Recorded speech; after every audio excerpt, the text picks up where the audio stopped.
and see the work that we're doing. But for now, if you can give me a hand and welcome our guest, we appreciate them for being here. And I'll turn it over to Josh Sanders. He's our Director of Outreach. All right, that work? All right, hello everyone, and thank you for joining us for this vital conversation addressing homelessness in our city. My name is Josh Sanders. I am the Director of Street Outreach for the Tulsa Day Center. And it's an honor to have leaders from across our community to join us here today to talk about Operation Safe. As many of you know, last month Governor Kevin Stitt launched Operation Safe, a state-led effort to clear homeless encampments from public lands in Tulsa, emphasizing swift enforcement to enhance safety along highways and interstates. This action reportedly displaced over 200 individuals from 60-plus encampments and removed over 1 million pounds of what the state classified as debris from those encampments. While aimed at restoring order, it sparked debate about whether such top-down measures truly resolve root causes or simply displace those in need without offering enough supportive options. In contrast, here at a local level, Tulsa Mayor Monroe Nichols has championed Safe Move Tulsa, a $6 million city initiative approved by Tulsa City Council in August.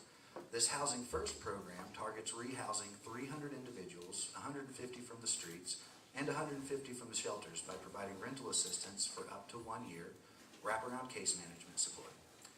It opens dedicated shelter beds for individuals experiencing chronic homelessness and connects people to supportive services like job training, mental health care, and substance use treatment.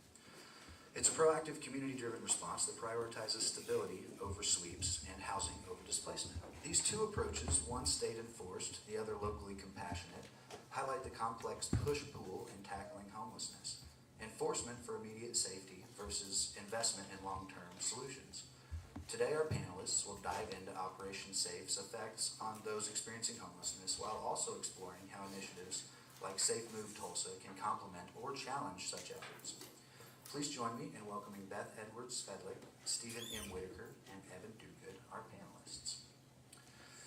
So Beth Edwards-Fedlick, as the Assistant Director of Youth Services, Tulsa, oversees programs supporting youth aged 12 through 24 facing homelessness, mental health challenges, and family instability.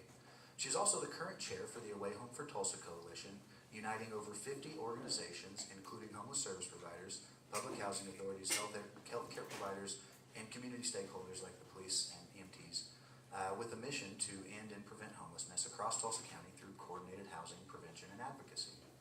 We'd like Beth to share her experience and expertise on how actions like the governor's Operation Safe disrupt vulnerable young people, and the need for systemic, trauma-informed solutions that align with broader coalition efforts.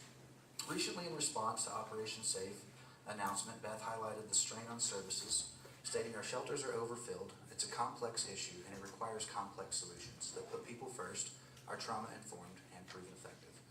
Beth, thank you for joining us today. Next, we have Stephen Whitaker on the end. So Stephen M. Whitaker. Stephen serves as the CEO and president of the John 316 Mission, a long-standing nonprofit providing emergency shelter, meals, addiction recovery, and job training to thousands of adults experiencing homelessness annually. He assumed leadership in 2023 after his father, Reverend Steve Whitaker, retired following decades of service. His deep operational experience, including a focus on recovery programs, positioned Stephen to speak to the frontline challenges of absorbing displaced individuals post-enforcement. Recently, in media interviews amid Operation Safe, Whitaker has shared balanced insights. He noted an influx of individuals to the mission seeking services following the sweeps, viewing it as an opportunity to get people in a pipeline for housing and recovery. He criticized the lack of transport to providers during the clearings as not ideal, emphasizing that sweeps disrupt lives by causing the loss of personal belongings, while calling for a redefining of what compassion means through long-term restoration. He states, we believe that people are created for a purpose, and there's an opportunity for them to be restored and go through recovery. That's not cheap, that's not easy, but it is the best way. Stephen, thank you for being here with us. Next we have Evan Duguid, the founder and president of Be Heard Movement, which was started in 2019 after working with Mental Health Association and before that Youth Services of Tulsa, where he directly supported unhoused individuals on both sides, in both roles. Be Heard, a mobile drop-in center for immediate needs, outreach, and community education, prioritizing the voices of those with lived experience over top-down policies. Evan's insights could highlight personal stories and the human cost initiatives like Operation Safe. Recently, amid discussions on Tulsa's homelessness crisis, Evan stressed the need for comprehensive local support, saying, we we need every single thing we can think of here in Tulsa right now. He has also noted a high demand for basic services at BHERT's facilities, handling capacities for about 75 showers a day, while facing even greater needs in many areas. Adam, thank you for being here with us today. All right, I've got a little icebreaker question for everybody to get us started and open up our dialogue. So we'll start with Evan. Evan, BHERT Center's lived experience voices as a big part of your mission. Can you share a story from someone directly affected by Operation SAFE or a similar displacement that illustrates its ripple effects, not only on how the person was treated, but the effects on service providers through the greater community? Yes, one, I'm very excited to be here with all of you. So this question, majority of our clients at BHERT are sheltered. So for those who don't know, we have a mobile drop-in center that has a mobile shower trailer, a laundry trailer, a barbershop bus, case management, hand washing station, mail services, and storage and lockers now. And so majority of our work is done on the east side, so Admiral and Sheridan area. So before we moved out there, the nearest shower and shelter was a 4-hour walk downtown. And so majority of the clients we serve out there are unsheltered, right? So they're under the bridges, they're in the tents, in the woods and things like that. And so recently we have a job program, and there's a guy, his name's John, and he was working with us. He has a job, he's been on the housing list for a long time, and he actually ran out of BHERT during his shift, and then none of us knew where he went, and he texted me and said, hey, I'm so sorry, man, I was told that we have to move our camp right now.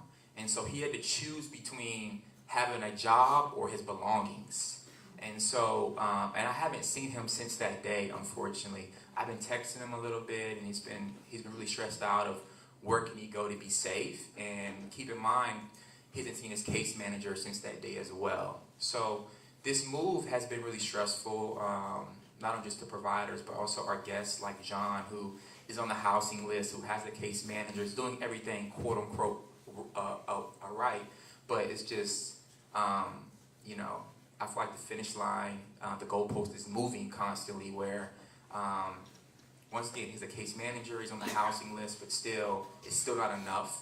And I was just really saddened to hear, even see some of the comments on social media that people were applauding and commending this move because, this person, these people are not near my backyard, not near me. And the only difference between somebody on the street and then us is, an address status. And so I think if we put a lot of value on just an address status, we're really missing out on the part of humanity. And so John, who deserves to have his own shower, his own housing, is now trying to find somewhere to lay his head at night. And so it's caused a lot of stress in his life and also many other people's life as well. The next day after Operation SAFE was announced, we served, I think, 180 people in one day. And everybody was really just, scared of what's ahead. They were grabbing a lot of clothes, taking 2 showers, doing multiples of laundry, and we didn't have enough case managers to even grasp that. And it's just been really hard to navigate. For the past few years, we've seen camps move around. I mean, since I was at YST or Mental Health Association, it's always happened. Camps been moved around, but not this magnitude or this quick. And so that was really hard to mitigate, was educating the population, but also trying to find other solutions when there are none. Awesome. I think that really highlights the stress.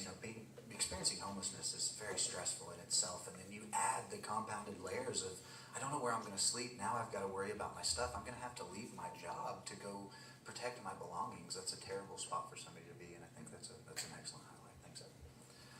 All right, Beth. From your work with YST and leading the Away Home for Tulsa Coalition, what patterns have you seen in how Operation SAFE has impacted our community? Well, I think Evan did a great job of describing kind of the impact on the individuals we serve every day, and it was, significant. And I think on a community level, the impact that had was it really highlighted the divide in our community between, people doing the work and really working to impact change every day for these individuals, and people who may be in positions of decision making or in a position of influence or power, that don't understand the challenges and the everyday lift of doing that work. And I think this operation really highlighted that divide and the lack of communication and coordination in that work. We have a lot of dedicated providers that are working really hard with extremely limited resources to try to meet the overwhelming and growing need every day. And the impact was that this further, it made those jobs even harder. Our outreach teams rely on knowing where those campsites are, because that's, without an address, that's how they track down that individual that they're trying to connect to housing. They're no longer there, and they can't get in touch with them. So they're working 10 times harder to try to track that person down to provide services and connect them to housing options. It also really highlighted the good people in our community that reacted to this operation and said, I don't think this is how we do things in Tulsa. And they may be, community partners, people we go to church with, individuals that, are parents on our kids' soccer team. They're saying, I see this as a problem, and I'm concerned about this, but this doesn't feel like how Tulsa does things. What can I do to be a partner in this? And I think it really highlighted some of that for our community as well, is, we do things different here in Tulsa in a better way, and working with partners and recognizing the humanity and the individuals that we serve every day, whether they have a roof or not. And so it really kind of provided an opportunity in some ways for other members of our community to go, hey, maybe I want to pay attention to this a little bit more and a little bit different, because this doesn't feel like the right solution. Yeah, I think that's absolutely it. I mean, it's so hard on our case managers to do this work already, and then you compound that so much with things like this. But you're right, the community has stepped up in a big way, and I think that my case managers in particular have found some solace in that, right? Like, the community still supports us. We do still have support. So thank you guys for all your love and things like that on Facebook. It goes a long way.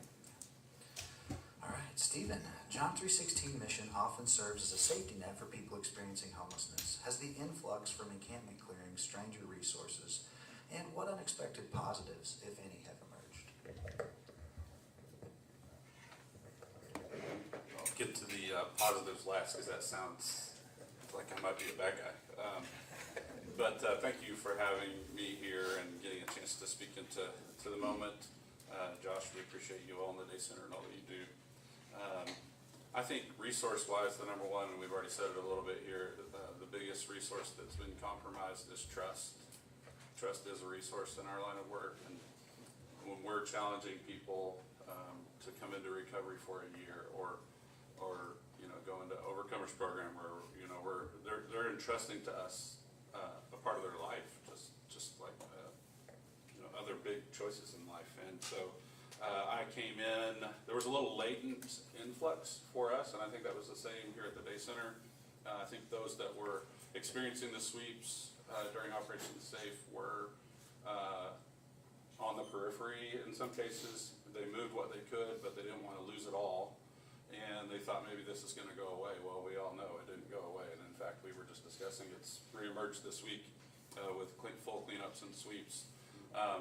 So I was leading chapel the Monday night after sweep started on a Friday afternoon, if we all recall. So a couple days later, at that point, we had about 60 new people in our facility, and just started off that discussion with them that night, just saying, I'm sorry,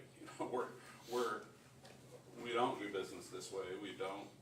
This is not ideal. This is not how we expect you to be treated, and we're going to make it known. And it's been a ride since then, and so the positives were my attempt to try to connect to those in media encounters to say there is a silver lining, or if we're going to all be going through this, we might as well make it work for us. So the positives for me were there were 60 new people there. Well, let's back up. So that night in chapel, the eye contact and that discussion and the eye contact and the I don't want to just say hurt, but it's almost like they are experiencing a surreal moment. They're just like, "Has this really happened here?" I mean, so that was, there was some obviously pain associated with that. I don't want to over emotionalize it, but it was people's lives in a lot of cases, and long-standing home spaces. So they were put in this untenable position of grabbing what they can. So they're not going to take the ride to the shelter or to another agency. They're trying to protect what connection to their grounding that they had. And I think it's important for those that are conflicted or even happy that we finally did something like this in Tulsa. And there's a lot of our folks that have that emotion need to know is that those folks didn't come to the mission. Fortunately, they didn't just haul them off to jail as a result, which is what they told us going into that was going to happen. But they were hurt, and they were scared, and were confused, and were at a loss with possessions and grounding. So the positives, sorry, that was the question. So the silver lining for us is of the 60 that we had within a few days, a good number, a quarter of those have stayed and are going into programming and are seeking housing. And so how can that not be? I mean, we've taken lemons and made lemonade. That's kind of the best description that I have. And I think that's been the experience of all the service providers. So, that's not bad. And, if we can do this correctly next time, because sweeps are not going to end, then, that's something we can celebrate more intentionally than having it be a byproduct or a silver lining. So.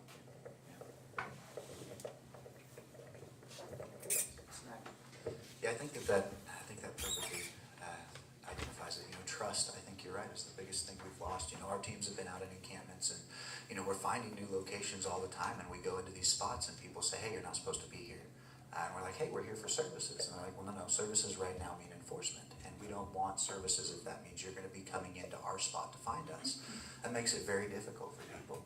And then, like you said, we're bringing people in. It is negative in so many ways, but it does bring some folks in that wouldn't have accessed these services otherwise. And getting folks into that pipeline for housing and recovery is huge. And like you said, when you get lemons, you make lemonade. And it certainly has increased some folks that are accessing services. Yeah.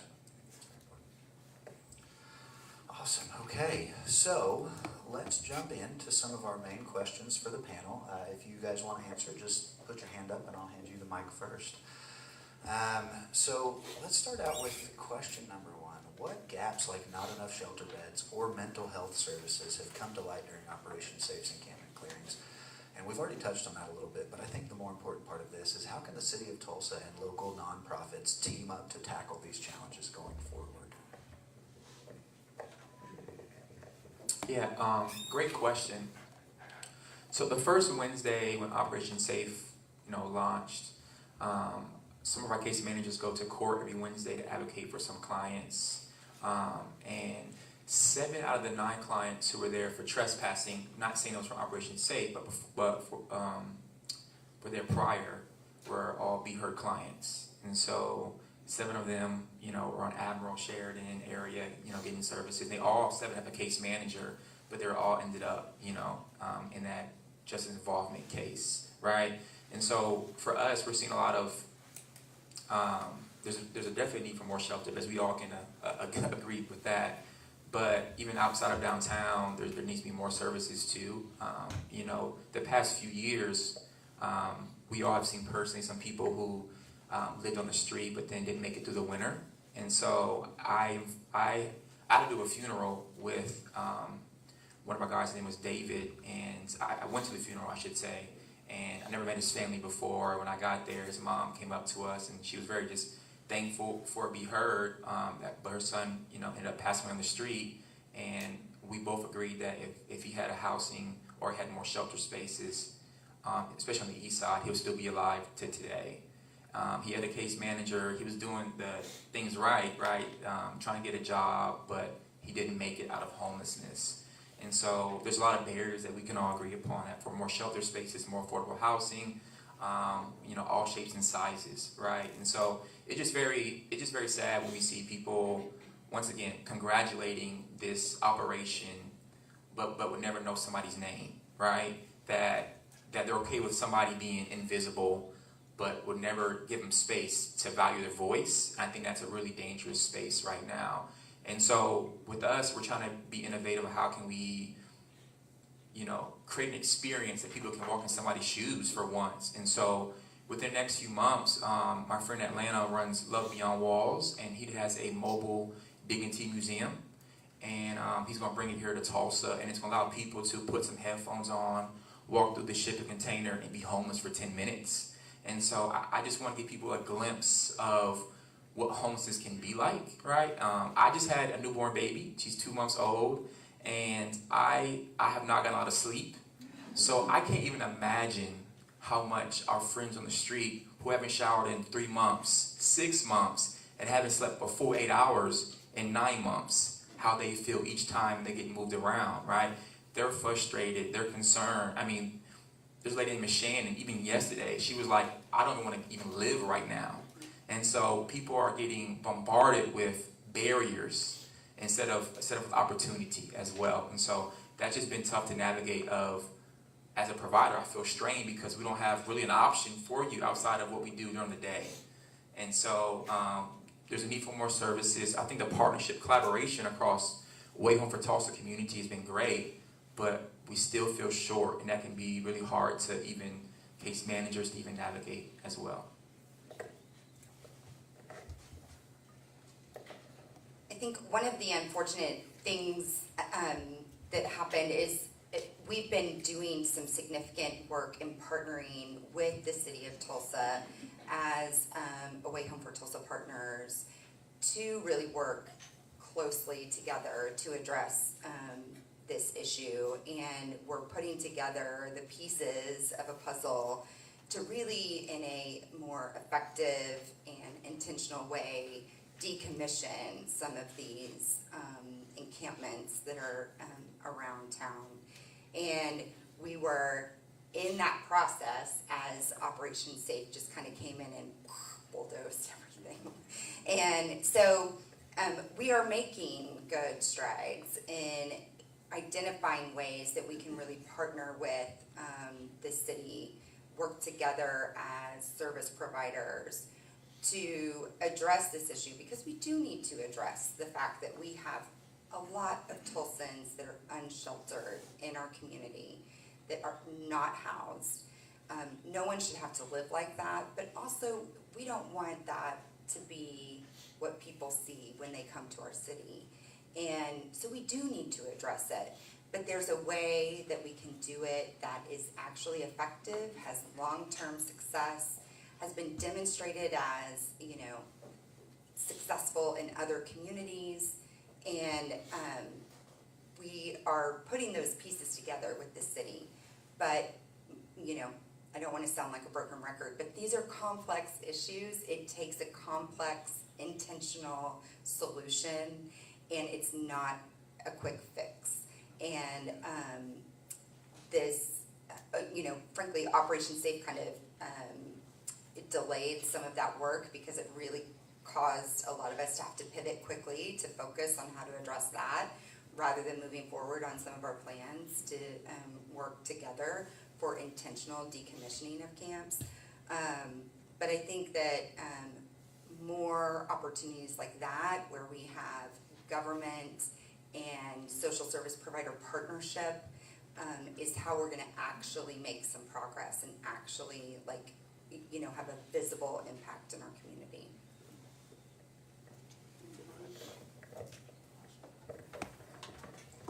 Yeah, I think that's perfect. Elevating lived experience voices, because there are people who are in the center of this that are being affected, and we're not hearing those stories en masse. I think that's important, that people understand the humanity in the center of these actions.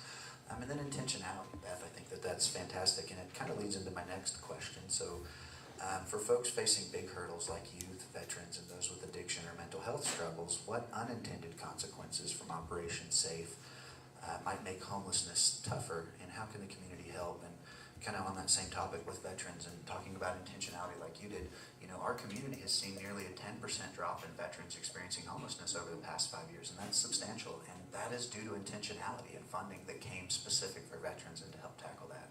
And so I'm going to hand this back to you, but with a reminder. The question is, what unintended consequences from Operation Safe might make homelessness tougher for those individuals, and how can we, as a community, help out? Well, I'll try. I think we've covered some of the things that have resulted in making homelessness more difficult as a byproduct. I feel like we have. Maybe there's more. I know, and it applies to them and for those of us that are trying to outreach them, the natural result of, if we were to look at other cities as a reference point, folks start moving, deeper encampments, so that makes it harder for them and for us. I would think they start moving literally underground, or then you start having more,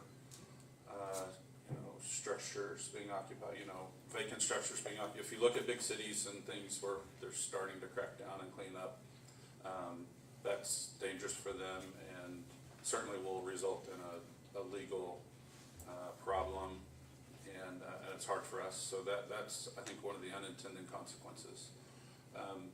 And then I just would say, I know we have media around the room. There were some very intended consequences too. And I think it's fair to say that we need to address the intended consequences of Operation Safe from the governor's position. And I'd like to ask those questions at some point. What is appeasement and saying you did something, make it worth it when you see the human cost. So the intended consequences are more concern to me. The unintended consequences, we know, we're going to navigate it. We're kind of used to rolling with the punches with resource scarcity and difficulties that those that we serve face. But when those that ought to know better impose intended consequences, maybe that's a different question, Josh.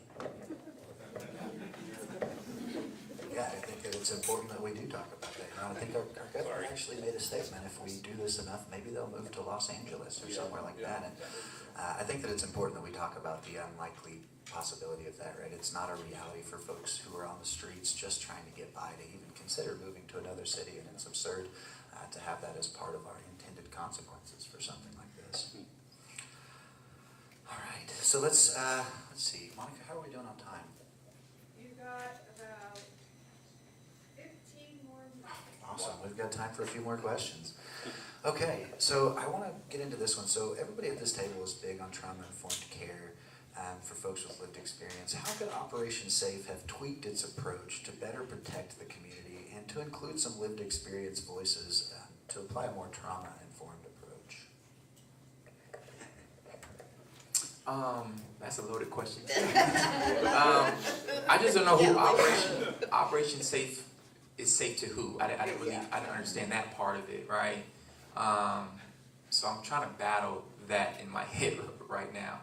But I would say when we first heard about it, obviously a lot of media that got involved, and it just was all everywhere. And so, like I said earlier, we had to do some surveys and also inform our guests that this is going on, because some people didn't even know it was happening, right?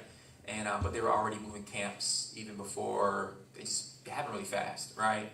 And so the letter that's on the tables, we try to just do anything we can to help be innovative. And so we actually made a really professional letterhead letter from Be Heard. We gave it to each client and said, hey, if you get stopped, show whoever this letter, and hopefully they don't take you anywhere or allow you to get enough time to keep your stuff.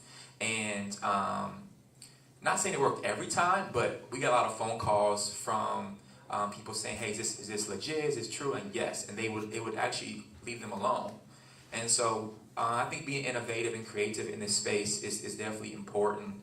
But something else I wanted to address is I kept seeing people saying that, they're choosing this lifestyle. They want to be homeless. And I just have a really hard time to navigate that just because of the experiences that I've seen with people that when we were all in elementary school in 4th grade, the teacher asked us, when you get older, what do you want to be? And people said, I want to be a basketball player, I want to be a doctor. Nobody said homeless. And so I just don't think that deep down inside that people are just having a fun time trying to find a shower, trying to find some food, right? And so I think there's a reason why some people trust that they don't engage with some services firsthand because of, we did a survey and a lot of people had over 5 case managers in the past 2 years. So imagine I'm the 6th person coming up to you and saying, hey, I can help get you housed. Would you believe me, right?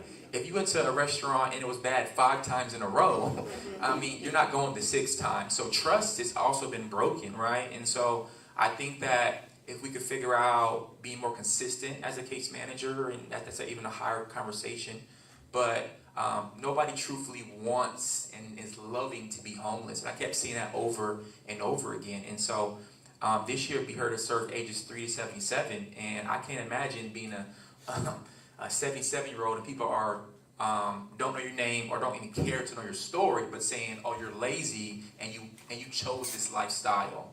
And I just find that really hard to believe that. But that also created other barriers because of what the governor was posting as well. And so I think if we can just realize that if we were in their shoes, we would want help if it was our fault or not, if they're in that situation. So that's been really tough to just see a lot of comments and a lot of people once again clapping and being excited about this move. When in theory, I'm in some Facebook like HOA group chats to be nosy. They were actually complaining more because people were getting pushed to the neighborhood more. So there's no businesses under a highway. So I just think it was very interesting that this happened during, the decommissioning camp. It's very strange. So, yeah. Some of the core tenets of trauma-informed care is really first acknowledging that a lot of the people that we work with come to us with significant trauma, that they already have life experiences.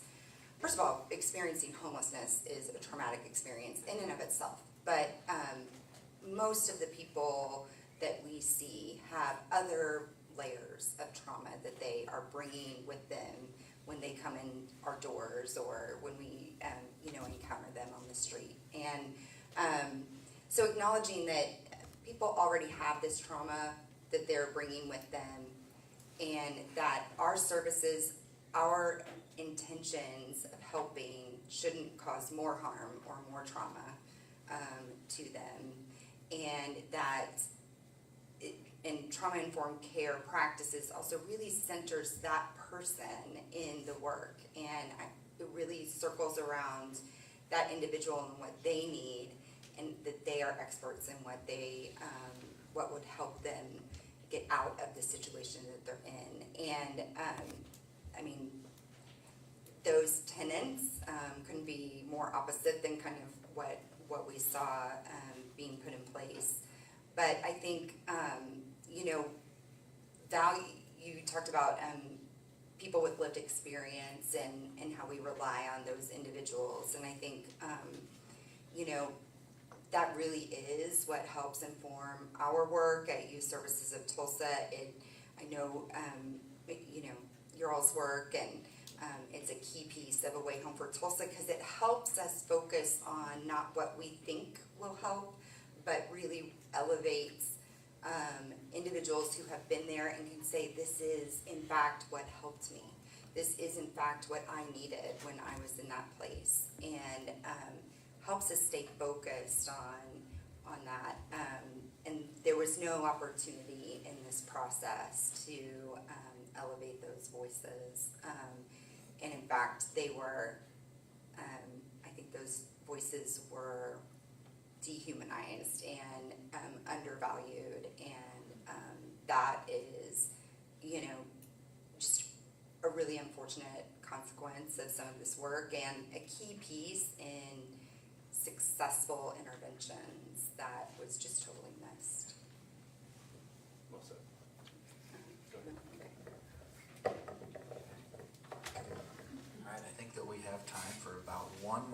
question. But I think that I want to highlight real quick what you said too, Evan. I actually got an outreach request one time, and I go, the outreach request says, this guy just wants to be homeless. And so I go and I meet this guy, and I'm talking to him, and I'm like, hey, what's going on? We get a conversation going, and he's like, yeah, let's sign up, let's get going on housing. And I'm like, well, I got this outreach request, I got to ask you about it. They said that you wanted, you're just out here because you want to be.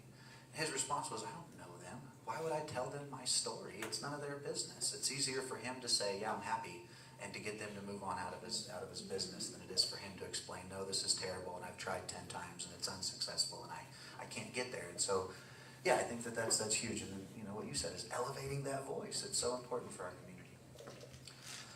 Okay, this is going to be the last one so that we can get everybody an awesome tour of the facility here, and we have a little bit of time for some questions. But so looking forward, what changes or partnerships, like working with the governor's or the mayor's office, could make future efforts more humane and effective? How can we measure success beyond just counting folks housed, moved, or placed in shelter, but really to focus on that lasting stability in that community? Focus outcomes. Got a long one. I think the best measurement of success isn't the metrics we typically would think of, homeless counts or even housing placements, although those are obviously a feature of what we do. I think we talk as individuals, or if you're into personal development, we talk about thriving and not just surviving.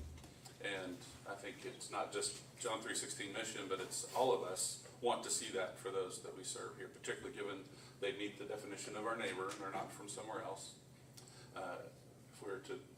I'm always challenging the faith community because I'm the one that they look to in the continuum when it's something that they need. It doesn't matter if they did something, Evan, you said it well, if they did something to get themselves in the ditch that was wrong or irresponsible, or if somebody hurt them and put them there, they're still in the ditch. And according to that parable we cite, we're responsible to help them out of the ditch.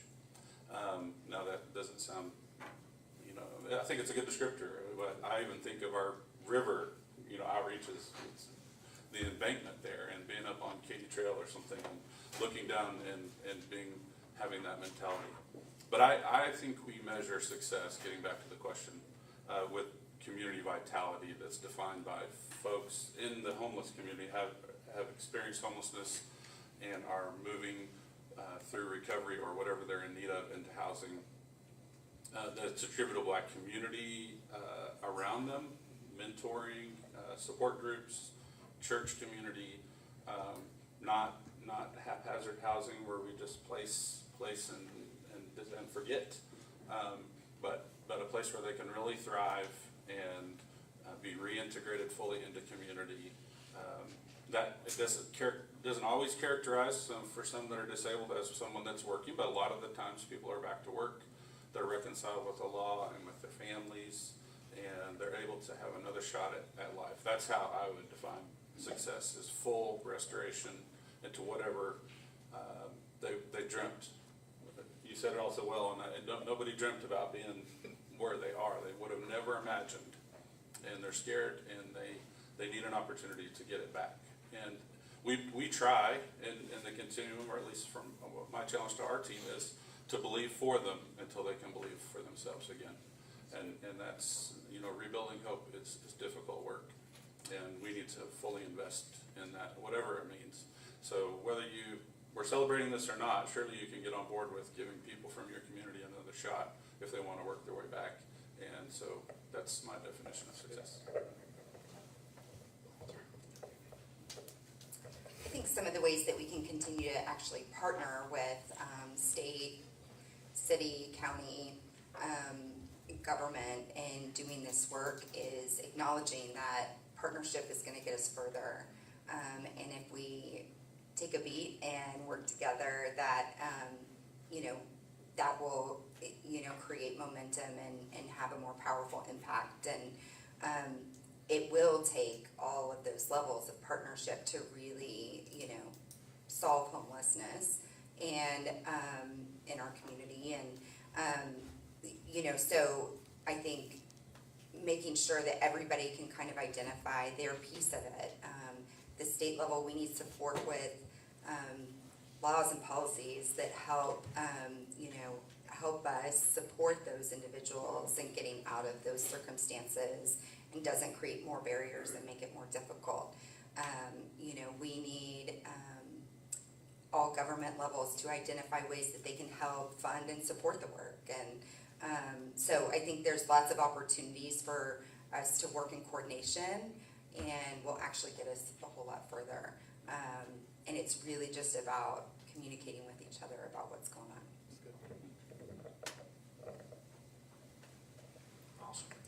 Okay, so that is going to be the end of the questions that I'm going to ask, and I'm going to give the audience an opportunity to ask one or two questions before I break out of here. So does anybody have any just pressing?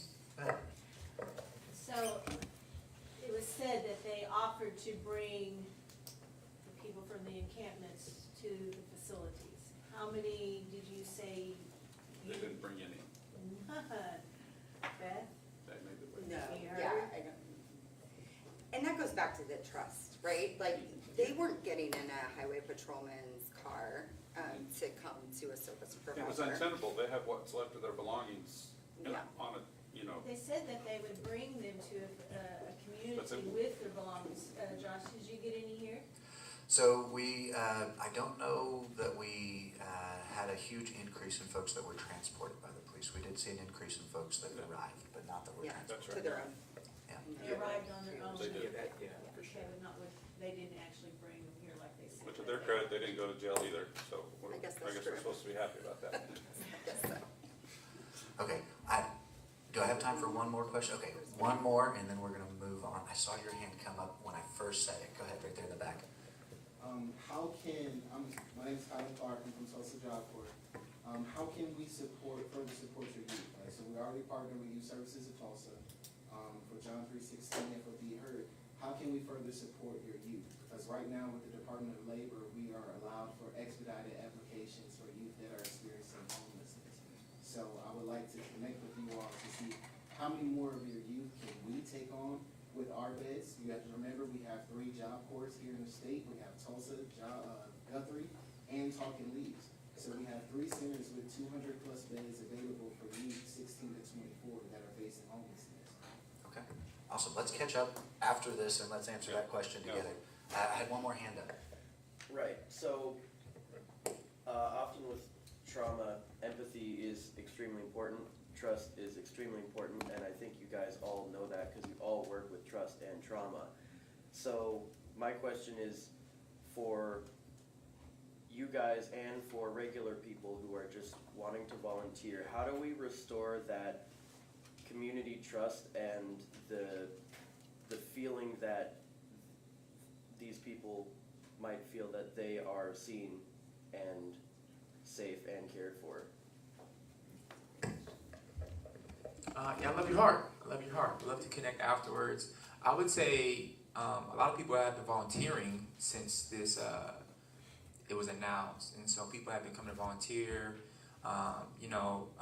With us, there's different opportunities. I'm sure with everybody else as well.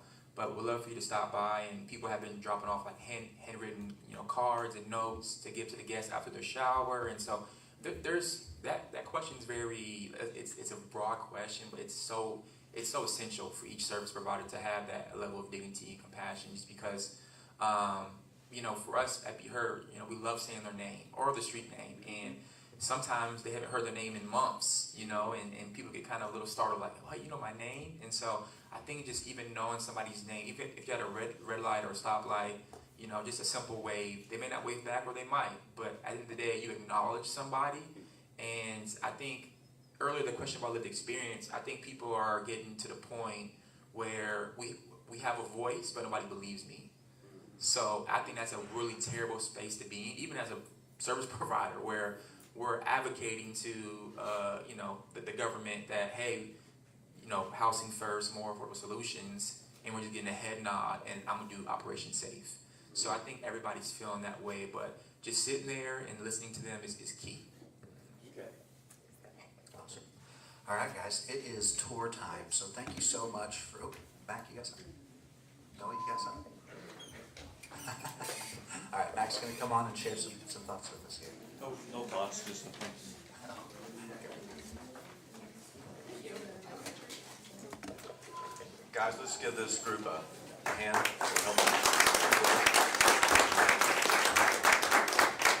I'll repeat what Beth said. I don't care how many times we hear it, but this is a very complex issue, as we all know.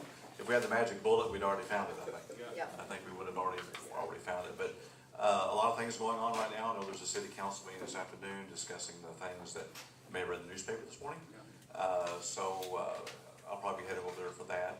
But so we've, most of us have been doing this for most of our lives, working with folks that are experiencing homelessness, and the questions always come up regarding, the mental health, and substance abuse, and all of that. But I think sometimes we put a face on someone that's experiencing homelessness, if that's the picture that we see. But I don't know if you saw a while back, I posted something on my Facebook post about I held a newborn baby in our building here, and a family that was experiencing homelessness. And that's the picture that most people don't see that are experiencing homelessness. It's more than just mental health. It's more than just substance abuse. There's a lot of things economically that plays into this, that regarding poverty and jobs and all of that. And I don't know. I haven't got into the Alice thing yet, but I plan on to. But that's showing a lot of things there's a lot of people that's just on the edge, about to fall off into this dilemma. And I think it's something that we just need to address on a higher level as well. It's got to take all of us to do that, to be able to do that. I just a real quick story, and I'll finish up. Ann and Henry over here are benefactors, the Zero Family Foundation, and Ann and Henry. The story a long time ago, when the Day Center will be celebrating 40 years next year, the Tulsa Day Center. But it used to be at the warehouse where D.L. Moss is sitting at now. And the story is, and I'm pretty sure it's true, I've said it a million times, I'm going to say it to you guys. When Mr. Henry was living, I got to chat with him a little bit, was him and Ann was in the old building, and she looked under a table, under a dusty old warehouse that we were in at that time, and saw a baby, a child playing in there. And she gently kicked Henry in the shin and said, "Henry, we've got to do something about this." And the Day Center came about. He donated this property, headed up the capital campaign, and we continue to continue that legacy that him and Ann set many years ago. And I'm proud to be able to be a part of that. We're going to be staying. My message is we're staying steadfast in what we're doing. Our agency is, and I know these agencies are going to do the same thing. We're going to continue on and move on. So thank you for coming. How many of you want to take a tour? Have not taken a tour before? Okay. Those who want to take a tour, know we kind of out in the. Oh, Pam too's going to help. Thank you, Pam. Do you want to meet out here? Okay. And I think some of you probably want to talk to these individuals and ask more questions as well. Thank you for coming. God bless.